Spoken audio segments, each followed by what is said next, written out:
If you look at the human animal is like a machine. There are systems inside our bodies that are trying to get us to do things that are in the interest of the survival of the human animal, right? Just like in a business, in a company, if you want people to do something, you offer them some sort of positive or negative incentive to direct the behavior, right? So if you want people to achieve a certain goal, you offer them a bonus if they achieve that goal, and they'll work towards that goal because they want the bonus. It's a very simple system. The human body works exactly the same way. It works exactly the same way. Inside our bodies are chemicals that are trying to get us to do things that are in the best interest of us. If you've ever had a feeling of happiness, pride, joy, love, fulfillment, all of these feelings that we have are chemically produced feelings. We're very, very visually oriented animals. You have to be able to see the goal for it to biologically stay focused, right? If you don't write down your goals, if you can't see your goals, it's very hard to get motivated, to get inspired. For example, think about corporate visions, right? A corporate vision has to be something we can see, right? That's why it's called a vision. You can see it, right? To be the biggest, most respected, to be the fastest growing are not visions. They're nothing, right? What does that even look like? Respected by whom? Your mother? Yourself? Your friends? Your shareholders? Who knows? What's the metric? Dunno. It's amorphous, doesn't motivate us. Just like I can't tell you, you will get a bonus if you achieve more. You're gonna ask me, how much more? I'm gonna say, more. Doesn't work. You need a tangible goal. You need a tangible goal, right? Here's a great vision. Martin Luther King, I have a dream that one day, little black children and little white children will play on the playground together and hold hands together. We can imagine that. We can set our sights on that. And every time we achieve a goal and achieve a metric and achieve a milestone that makes us feel like we're making progress to the vision we can see, we keep going and going and going until we achieve something remarkable. Success is the result of good judgment. You have good judgment, make the right decisions, you're going to succeed. Good judgment is the result often of experience, and experience is often a result of bad judgment, right? As you've learned. Exactly, exactly. You know? I think the two things you need to do to be successful. Yes. You have to come up with the best decisions, and you have to have the courage to make them. Yes. And I think the real problem about most people with the best decisions is that they think it's in their heads. Yeah. And most people, tragically, are attached to opinions in their heads, and they don't put them out and stress test them. So the thing that I learned was really to take those ideas, put them out there in a certain way, and stress test them. Whatever success I've had in life has had more to my knowing how to deal with my not knowing than anything I know. And that taught me a lot more, and it taught me how to take in what others have, and that was, you know, a key thing. And a lot of us are sitting around waiting to feel ready, waiting to feel courageous, waiting to feel confident, waiting for the right time, and that's not ever coming. Ever. Ever. You're not going to change your life up here. You only change it through action. And so I want everybody to understand that, first of all, you can't control the things that trigger you and the fact that you're going to feel afraid and you're going to feel doubt and you're going to feel uncertain. But you can always interrupt that feeling and take control in the moment and actually shift what you're thinking and shift how you behave. All right, listen and listen well, because no truer words are ever going to be fucking spoken. You can do anything you want without limitation. Whatever it is that you decide you want to make come true in your life, you can do that. It is going to take an inhuman amount of work. You're going to have to be prepared to break yourself in half. You are going to have to learn more than anyone has ever learned. You're going to have to push yourself harder than anyone has ever asked you to push yourself before. You're going to go way beyond your breaking point. You're going to run until you vomit. You're going to study until you fall asleep. You're going to push and push and push, and then you're going to push some fucking more. And when you hit the limit, you're going to push again beyond that. You're going to force yourself into an adaptation response. And why? Because as Malcolm X said, the future belongs to those who prepare for it today. So if you don't put the work in today, if you don't do the unending, back-breaking work of developing yourself into something greater, the world is going to pass you by. The people that are going to own it are going to be the ones that did that work. And the one promise that I can make you right now is that somebody out there is outworking you. Somebody right now is doing the things that I'm saying. Somebody right now is doing the work of failing and getting up and getting better and pushing themselves and triggering that glorious adaptation response that makes humans the apex predator. Someone right now, they're putting in that work. And if you don't, the future is going to belong to them. And as Martin Luther King Jr. said, if you can't fly, then run. If you can't run, then walk. If you can't walk, then crawl. But whatever you do, you have to keep moving forward. It's not okay to make excuses. It's not going to slow people down. It's not okay to ask the world to stop so that you can step out front. It's not okay to expect little of yourself and demand great rewards. The only thing that's okay is to be in line with the way that the world really works. And if you want to be great, you've got to become capable of greatness. You've got to develop your skill set. You've got to take what you have now, and if that's crawling, then fucking crawl. But you drag yourself ever forward to a vision of yourself that is so clear and so specific that nothing could knock you off your path, because you, my friend, know exactly where you're going. You're willing to pay whatever price it takes to get there. And no matter what anybody says, no matter how many fucking hecklers come for you, no matter how many people try to throw dirt on you, try to stop you, try to knock you down, no matter how many fucking people come for you at night while you sleep, you will rise and you will keep pushing forward and you will get better every day. And no matter how many times people chop at you, knock you down, knock you off the path, you will get back on. You will crawl till you can walk, you will walk till you run, and then you will run until you fly. And that, my friends, is the only path forward. So if you want a fucking future that makes you happy, if you want a world that you're excited about, get your ass out there and earn it.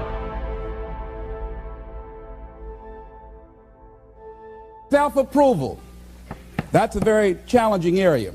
Now, why is that challenging? Ladies and gentlemen, that's where most people get stuck, in the area of self-approval. That's a stage that a lot of people get there, and they never move out of that area. Why? Well, for a variety of reasons. Many things can contribute to our not approving our dreams, our not feeling good enough. A lot of things can contribute to that. Many of us never live up to our potential or don't approve ourselves because we never had anybody to believe in us. Looking at some of the things that keep us from approving ourselves, that we've all done some things that we don't feel good about. Things that if we had to do those things over again, we would not do those things, or we would do things differently. So part of what we must do in order to begin to move into your greatness, you got to remove a major energy block. And that is dealing with the issue of forgiveness.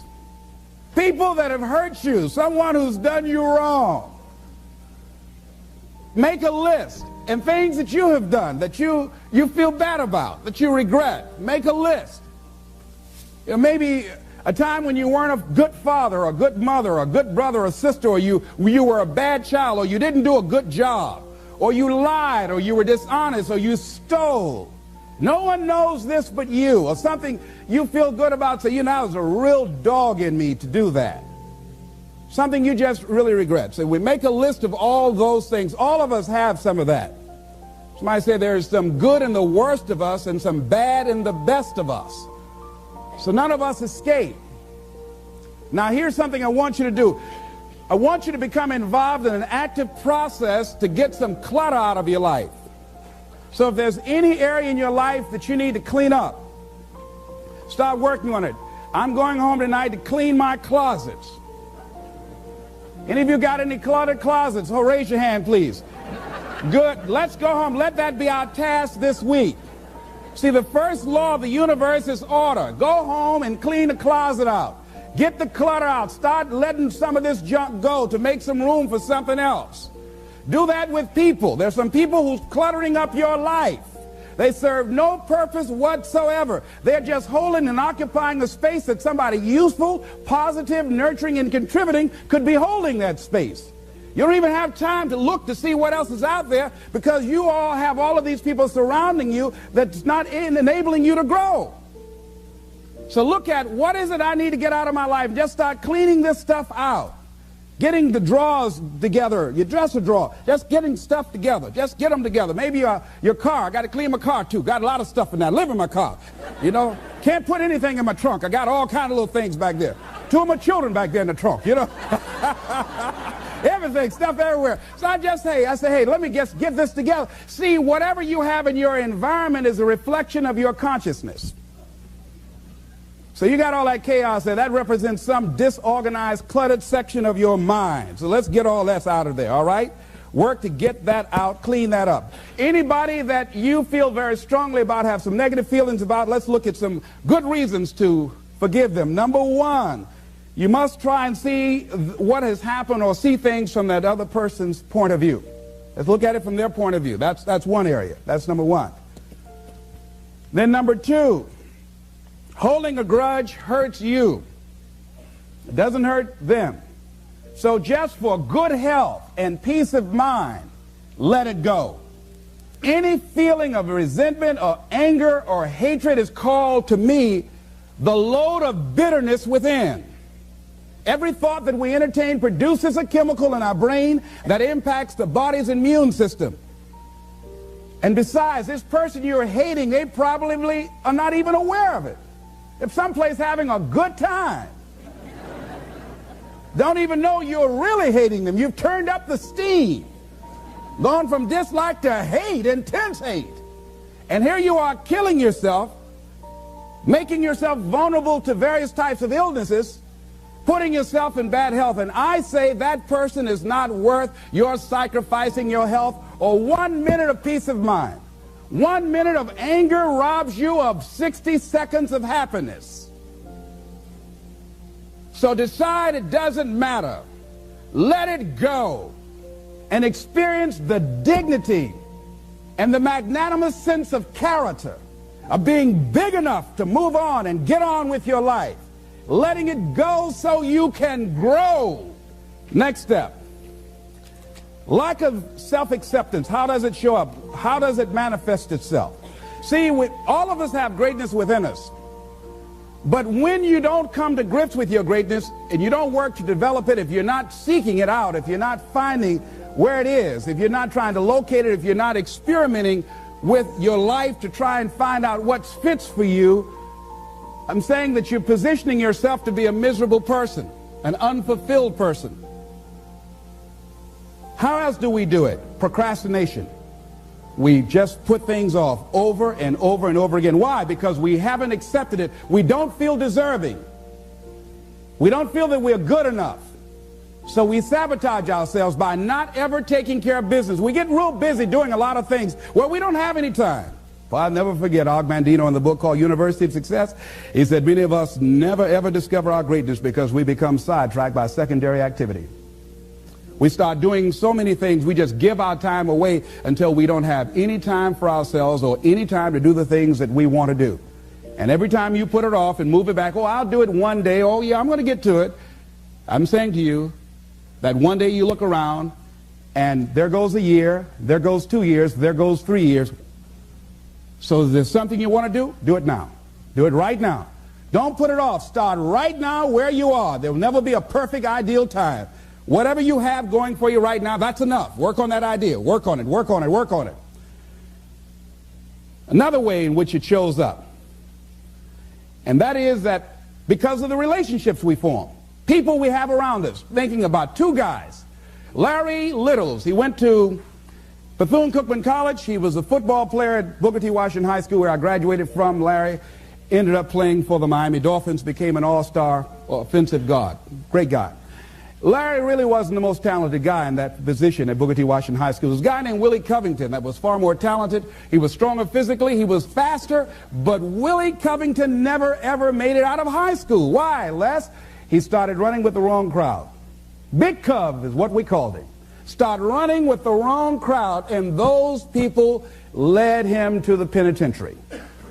And ultimately to a premature death. Got the word a few months ago he was shot and killed in Liberty City on 62nd Street, where I was born on the floor, my twin brother and me.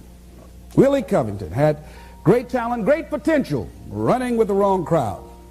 Watch out with the relationships you have? What kind of person are you becoming because of the relationships that you have right now? Do those people contribute to you? Do they help you grow and develop yourself? What kind of person are you becoming? People who have not accepted greatness for themselves, these people don't study, ladies and gentlemen. These people don't study. They don't have time for personal growth and development. They don't have time to work on their minds. No, they don't have time for that. Too busy for that. People can affect us. Our peers can affect us. Our environment can affect us. Just working consciously to overcome the poverty consciousness that I was raised in. The feeling constantly of saying, Les Brown, you deserve this. There's no need for you to be afraid. It's not too good to be true. It's true because you've earned it. The old-fashioned way, you have worked for it. But every once in a while, it comes up when I least expect it. My heart starts beating fast. And I start questioning myself and doubting myself. And I have to catch myself. You've got to be consciously conscious. So let's look at how we can begin to evaluate our self-esteem, our self-approval. Number one, to determine the height of your self-approval, it's important that you evaluate yourself, because you know you quite well, but it's almost impossible to do it totally by yourself. You must get some caring feedback. Find somebody close enough to you that has observed you or been around you that you value their opinion, and ask them, how do they see you? How do they rate you in terms of your self-esteem? And then compare what you have with what they say. See, there are things many times that people can see in us that we can't see because it's a blind spot. If I were to be talking to you and my breath is offensive and you don't tell me, and then I go around, not only do you know, everybody else around here knows. And then when I'm walking toward people, they say, oh, Les, I'll be right back, you know. And I don't know why people say, well, Les, we thought we wanted you to come to the party, but you can't come. Now, all you had to do is just tell me, say, Les, you need to gargle with some ammonia or something, you know? Have you ever smelled someone's breath and didn't tell them? Raise your hand if you don't know. So we all have those blind spots. We have those areas of our lives that we need to get some caring feedback. We need some coaching. We need someone to let us know that. And now, why don't people just volunteer that? One, they don't want to hurt your feelings. One, they don't want to embarrass you. But see, there are some people you know they don't want to hear it. They're going to argue with you. They're going to become defensive. If you're one of those people, just decide to shut up and listen. Next thing is, a good barometer to check out how you feel about yourself is how well you handle compliments. When someone pays you a compliment, can you handle it well? Lady was coming down the hall and they said, "Oh, what a beautiful dress you have." "Oh, it's nothing. I caught it on sale." Nothing. No, I didn't ask you, did you get that on sale? I just said it's a beautiful dress. Can you handle compliments well? That's a good barometer about your self-esteem. Can you handle criticism well? Can you give criticism? Next thing is, what are your expectations? What do you expect to get from life? What do you expect to get from your business? What do you expect to get from your relationships? What is your ideal day? What is it that you expect from this experience, this trip, this journey that you're involved in? People that have a strong sense of self-approval, they have high expectations for themselves and from life and from others. See, a lot of people don't expect much from life. So they don't shoot for much. They're not preparing for much. A lot of people are just showing up in life. A lot of people just get up in the morning and they go through the day, they go to the job just to pull a check down, watching the clock coming in. So you want to be a different kind of person as you forward your life. You want to get something out of this. If you're going to do it, it's worth your time, your energy. You've got some expectations from this. I do not let people waste my time. Someone want to meet with me, excuse me, what is this dealing with? I want to get to the bottom line. Because if it does not measure up to my expectations, I'm not going to invest my time. I don't have the luxury to waste time. I'm expecting some great things from life. And so I have to spend some time working on myself and developing myself. So examine your expectations versus your wishes. Some people wish they could do better, but some people expect to do better. Where are you on that? Next thing, let's look at what are the things we can do to increase our self-approval, our self-appreciation, our self-acceptance. Here's number one, love yourself. Make caring for you the highest priority in your life. Take care of you. Look out for what truly satisfies you. We're not taught to love ourselves. We're not taught to look out for ourselves. We're not taught to take care of ourselves, to become sensitive to our wants, to our needs, our desires. So make a conscious effort. Make you number one priority. Your peace of mind. Your health is more important than your family and any and everybody. Because if you don't have peace of mind, if you don't have your health, you can't serve anybody. Don't neglect yourself. A lot of us, and particularly ladies, have been groomed to be sacrificial lambs, putting their dreams on the back burner in deference to their children's dreams or their husband's dreams or their family's dreams, and forget about themselves, and then become resentful and angry and bitter. So start taking care of yourself, looking out for you. Develop a health plan. Your health is all you got. So start taking care of you. Eating nutritious meals, willing to exercise your body, taking care of this body, loving yourself. So do some good stuff for yourself on purpose. Take some time out for you. I have some good things I do for me. One of the things I enjoy that I do, I take spiritual baths. My assistant introduced me to someone called Sister Sarah, who gave me my first spiritual bath. I never heard of this before. She told me about it, and I said, come on, Regina, spiritual bath. And Sue, my secretary's husband, named Larry, he said, a spiritual bath for $50, I'll give you a spiritual shower. But I play soft music. I've taped some of my favorite music. I burn a candle, and I have different oils that I put in the tub of hot water, and I have flowers that I picked, and I saw Coming to America, with Eddie Murphy. They were sprinkling little flowers on the ground. So it gives me a feeling of royalty. So I sprinkle these flowers in the water, and I soak. I like doing that, and I soak, and sometimes I read or just relax and enjoy the music and just cool out. That's my time for me. Put the answering service on. I just block out some time for me. I'm into meditation. I've been working and exercising now. Just doing some things for me. Taking care of myself mentally, emotionally, and spiritually, and physically. You can't develop and manifest your greatness. You can't be a high achiever if you don't feel good. You don't take care of yourself. So I'm taking care of me. And then you know what? It takes the edge off your life. It helps you to manage things rather than allowing them to manage you. Gives you more personal power to deal with stuff. Take care of you. Now here's something else I suggest for you. Become aware of what your needs are and develop compassion toward yourself despite your human defects. Develop compassion for yourself despite your human defects. You will never be perfect. Hello. You will never be perfect. You're human. You've made a lot of mistakes. You've done a lot of dumb, stupid things. Guess what? You're not through yet. You're going to do some more. Hurry up and get it over with. It's all right.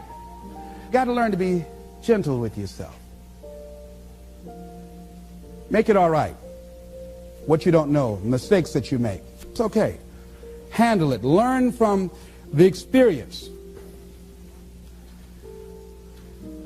Decide that you are going to, whatever you become involved in, to be upfront, to be true to yourself. Are you getting what you need out of it? And be upfront with people and tell them what you need from them. Don't assume that they know. Don't say, I thought you knew. No, tell people upfront. Here's what I need from this in order for this to work for me. Be upfront with your stuff. Tell them upfront so they're not surprised later on. So your feelings aren't hurt later on. See, if they tell you upfront they can't do it, now you know you can keep on stepping. But tell people upfront, here's what I want. In order for me to play this game with you, if we're going to dance, This is what I got to get out of it. See, if you don't take care of your needs, guess what? You will always have that nagging song in the back of your mind say, well, when do I get mine? When am I going to start enjoying this? Are we going to have a good time together? Do I get any oodles out of this at all? You're going to start asking that question. Everybody's happy, having a good time, but you? They say, well, we thought you were happy. How could you think that? Well, you weren't saying anything. Well, I'm saying something now. Hope you got that.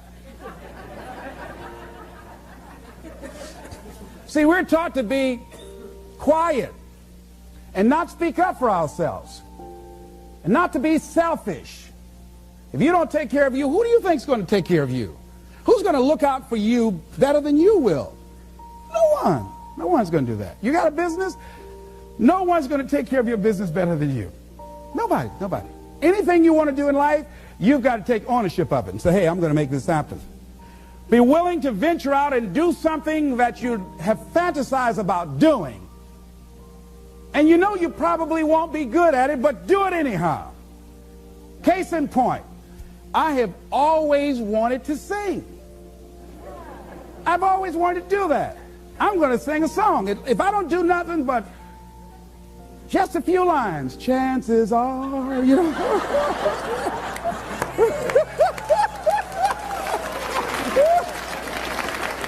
Now, I might not be a Luther Vandross, you know,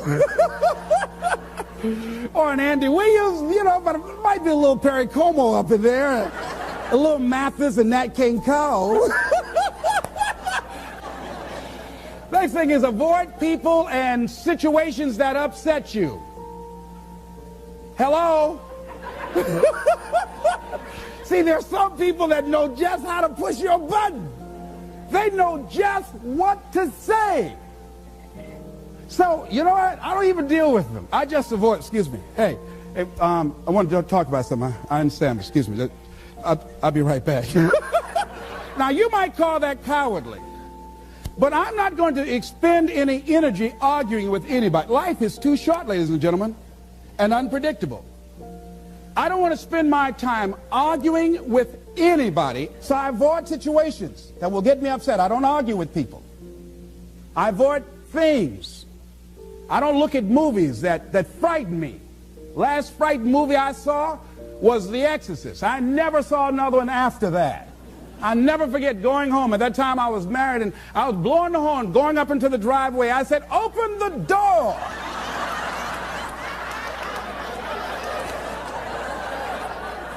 I pull up, open the door to get out, and I said, oh, Lord, they got me. I started blowing the horn. My wife said, unfasten your seatbelt, fool. I said, oh, all right.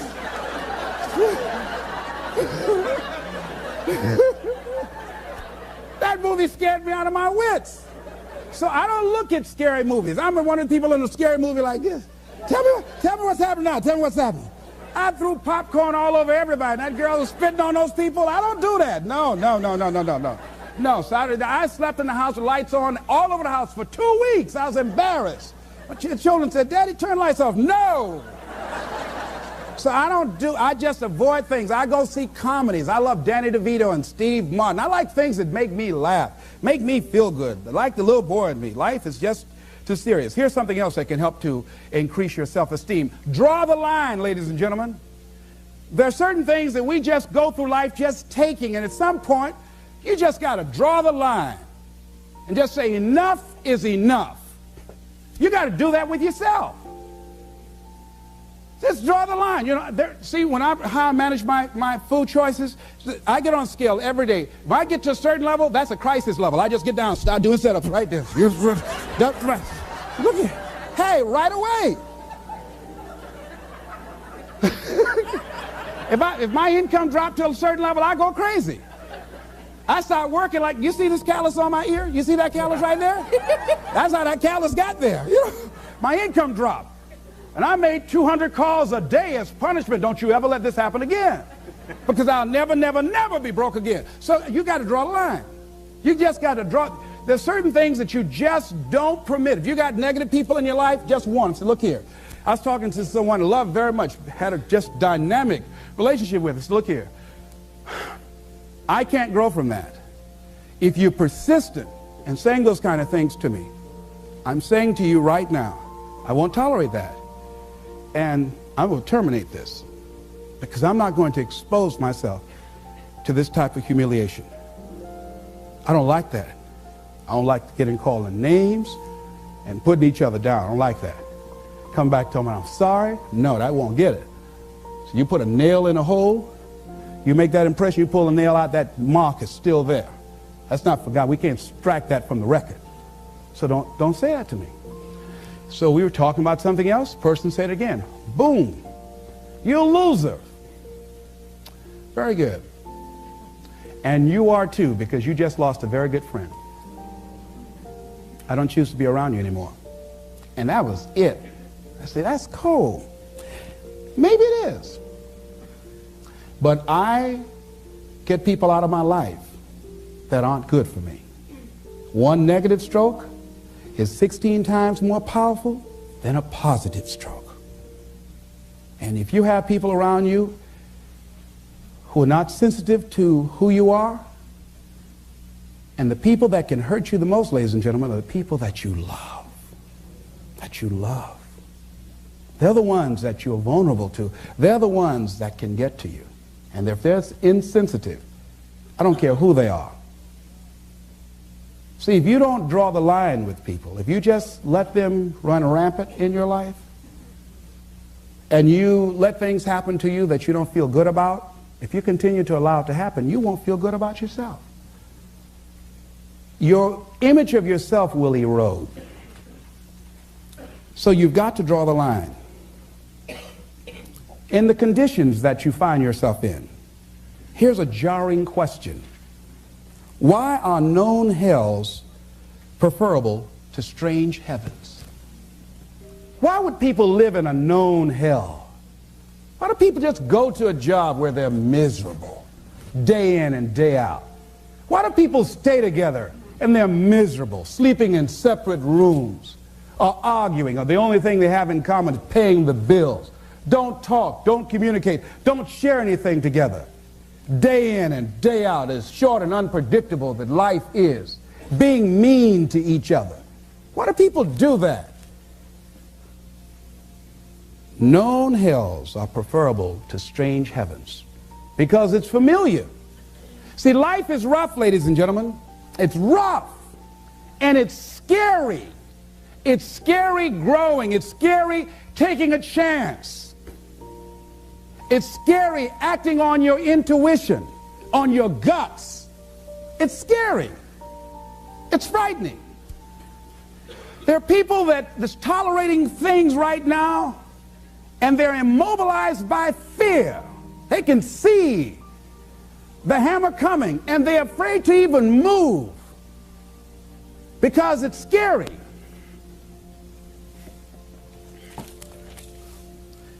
Theodore White said something. To go against the dominant thinking of your family, friends, and those people you associate with every day is perhaps the most difficult act of courage you will ever perform.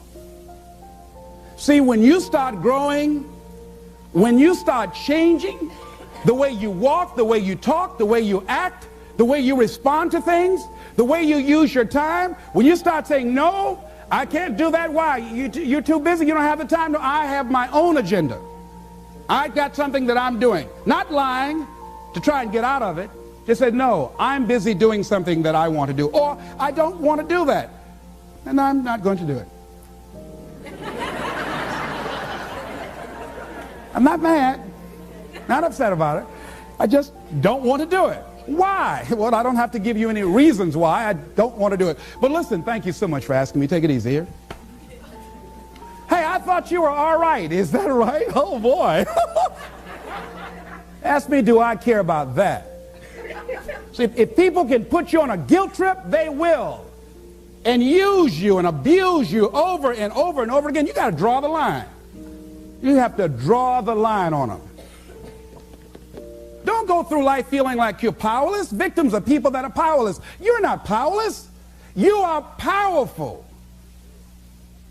You direct the power in your life. Whatever your life is right now, it is a duplication of your consciousness. It's a result of how you have decided to use your power. That's all it is. That's not who you are. That's just a perverted use of your power that you aren't satisfied with. And you've got the power to change that. Wherever you are, how, I don't know. But I know you've got the power to do that. But you don't know what has happened to me. It really doesn't matter what has happened to you.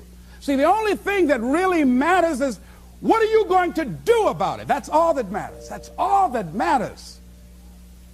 You can allow it to destroy you, or you can allow it to build you up. John Powell, in a book called Why I'm Afraid to Tell You Who I Am, and he went to get a newspaper. Guy was very discourteous to him. He was very courteous to the guy. The guy who was with him said, why would you be as courteous to this guy as you were, considering how rude he was to you? He said, I'm not going to allow that man to determine how I'm going to act. There are things that's going to happen to you in life, ladies and gentlemen. Make it okay. Lord, grant me the serenity to accept the things that I cannot change. I cannot change the fact that when I asked my son to go, that I will no longer take care of him, that he became angry and perhaps hate my guts. To change the things that I can change how I respond to it. I can become upset, nervous, tense about it, weak about it, or I can say, it's okay. He who cares less wins.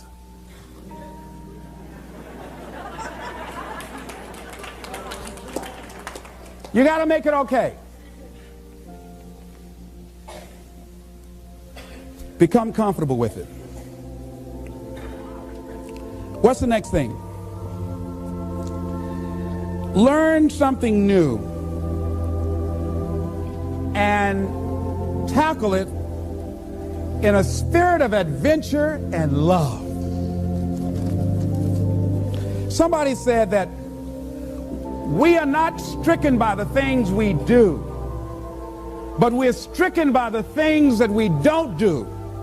The songs that have not been sung, the poems that we have not written, the work that we have not done, the ideas that we have not developed, the dreams that we have not acted on. That's what can stricken you.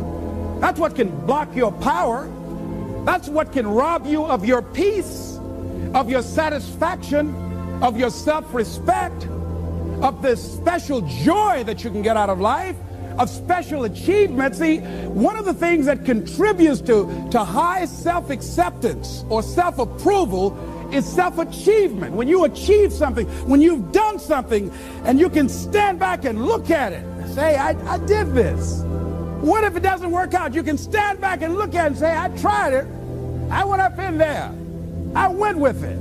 Didn't work out. No, but I value the experience. I love just the experience of doing it. I love that. So that's why I said, wait a minute, I've been fantasizing about singing. So I'm going to do this.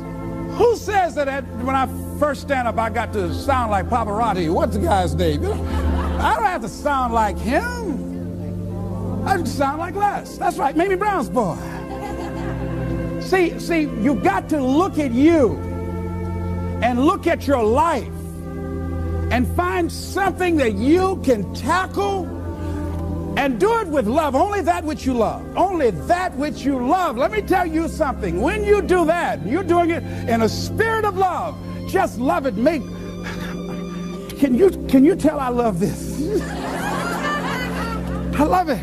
See, I know that there's greatness in you. I know that there's something in you. Everybody has something. I don't know what it is, but you know it's something. You know it's something in you that you want to do. Everybody's got some ideas.